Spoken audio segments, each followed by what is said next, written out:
वरिष्ठ नेता राजकुमार राजन ने देश में बढ़ती महंगाई, केंद्र सरकार पर बढ़ते कर्ज और बिहार में शराबबंदी को लेकर सरकार पर निशाना साधा। उन्होंने दावा किया कि वर्ष 2014 के बाद देश की आर्थिक स्थिति कमजोर हुई है और केंद्र सरकार पर कर्ज बढ़कर 265 लाख करोड़ रुपए तक पहुंच गया है।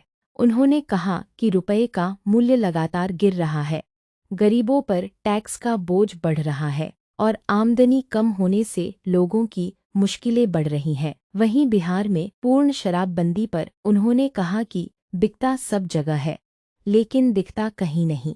सरकार यदि इस नीति पर पुनर्विचार करे तो राज्य के राजस्व में बढ़ोतरी हो सकती है। देखिए, 2014 से पहले और 14 के बाद देश की परिस्थिति बहुत भिन्न है। इकोनॉमिकली भारत सरकार का बहुत कमज़ोर हो गया है। जहां 70 वर्षों में भारत सरकार के ऊपर 50 लाख करोड़ का कर्ज था, वो आज की डेट में 265 लाख करोड़ के आसपास हो गया। तो भारत अभी डिफिसिट फाइनेंस में चल रही है सरकार। और भारत सरकार का जितना जीएसटी के रूप में कलेक्शन है ऑल ओवर इंडिया से, वो इंटरनेशनल मॉनेटरी फंड का उसके ब्याज भी नहीं जा पा रहा है। तो ऐसे परिस्थिति में तो रुपया का वैल्यूएशन हो भी गिर भी रहा है। आज के डेट में तकरीबन 96-97 रुपया डॉलर रुपया का वैल्यू हो गया। ऐसे परिस्थिति में भारत का बहुत कमज़ोर स्थिति है। इसी की वजह से महंगाई दिन पे दिन बढ़ते जा रहा है। आम आदमी, आम जनता त्राहिमाम है। इसी सिलसिले में बिहार सरकार भी अपने गलत निर्णय के कारण जनता को और महंगाई के बोझ लादने का प्रयास सरकार के द्वारा किया जा रहा है। जैसे हम आपको बताते हैं कि अभी पटना टाउन में या पूरे बिहार में हाउस टैक्स में 15% की बढ़ोतरी करना, ये बहुत गलत कदम है। आज के परिस्थिति में बहुत सारे नए मकान बने, उसको सर्वे करके उसको इंक्लूड कीजिए। और जो मकान बना हुआ उसमें 2% 5% की बढ़ोतरी करनी चाहिए।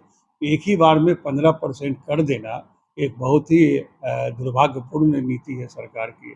ऐसा नहीं करना चाहिए था और इससे लोग में बहुत सरकार के प्रति नाराज़गी है, गुस्सा है। भले गुस्सा रोड पर भी हम लोग लाने की कोशिश करेंगे बहुत जल्द।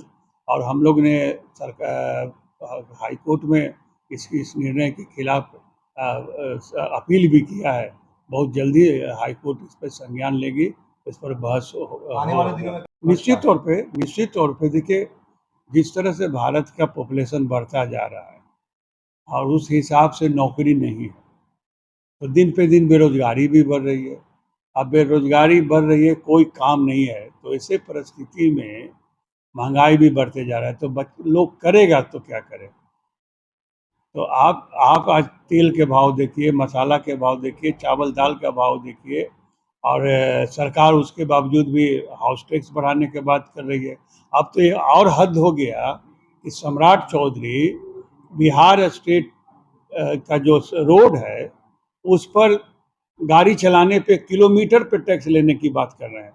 जो आज से 75 वर्ष से आज़ादी के बाद सरकार रही, कभी ये बात सोचने का भी काम नहीं किया हो। स्टेट गवर्नमेंट का जो रोड है वो तो फ्री होता है, आम जनता के लिए है। आप उस पर भी टोल लगाने की कोशिश कर रहे हैं। ये इतना बड़ा दुर्भाग्यपूर्ण है बिहार के लिए।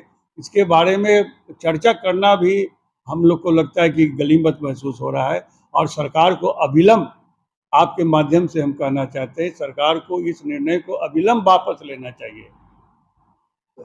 हम लोग स्टेट नेशनल हाईवे पर चलते हैं, टोल देते हैं। स्टेट गवर्नमेंट का जो रोड है, अरे कोई तो कल्याणकारी योजना होना चाहिए जिसमें समाज के कल्याण हो।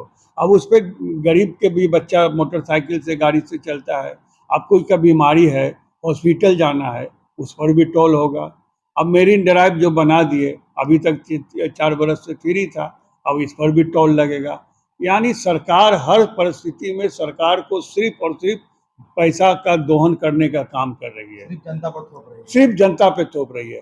तो आमदनी कुछ है नहीं, आमदनी की व्यवस्था बन नहीं रहा है, बिजनेस व्यापार बिल्कुल ठप हो गया है। तो आदमी जग त्राहिमाम है, चारों एक तरफ सवाल से और करना त्राहिमाम। होगा। लेकिन इस पे सरकार को हर पार्टी के लोगों से बैठ करके बात करना चाहिए कि बिकता सब जगह है, दिखता कहीं नहीं है। और इसमें सब लोग इन्वॉल्व हैं। इसमें क्षति बिहार की हो रही है और नहीं? इसमें जिस समय बंद हुआ था उस समय बिहार सरकार का 7,000 करोड़ रुपया का सालाना नुकसान था। और मेरे ख्याल से वो 15, 10, 25, 10 बरस हो गया, तो आज के डेट में मान के चलिए कि 50,000, 60,000, 75,000 करोड़ का एवरी ईयर सरकार को लॉस है। तो ऐसे परिस्थिति में सरकार को ये निर्णय करना चाहिए कि इस पर विचार करे। सरकार के लोग भी चुप हैं, क्योंकि सरकार के लोग भी कई भी जो है शराब के साथ वो वायरल हुए हैं। आपने देखा होगा कि कई वीडियो सामने आए हैं कई लोगों के। हम आपको तो अभी बोले ना कि वो दिख सब जा रहा है, दिखता नहीं है। लेकिन परिस्थिति एक ही है कि वो मिल सब जा रहा है, ऑनलाइन मिल रहा है, लेकिन मार्केट में दिखेगा नहीं, लेकिन मिल रहा है। तो ऐसे परिस्थिति में सरकार को निर्णय लेना चाहिए, सारे पार्टियों को बैठा करके मिलजुल करके कि जो ये निर्णय है।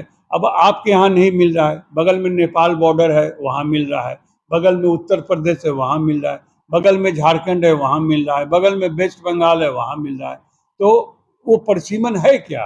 आदमी बिहार का इधर से जंप करता है बंगाल में जाता है, इधर से जंप करता है नेपाल दूसरे देश में जाता है, इधर जंप करता है झारखंड में जा रहा है, पी रहा है, फिर वापस आ रहा है।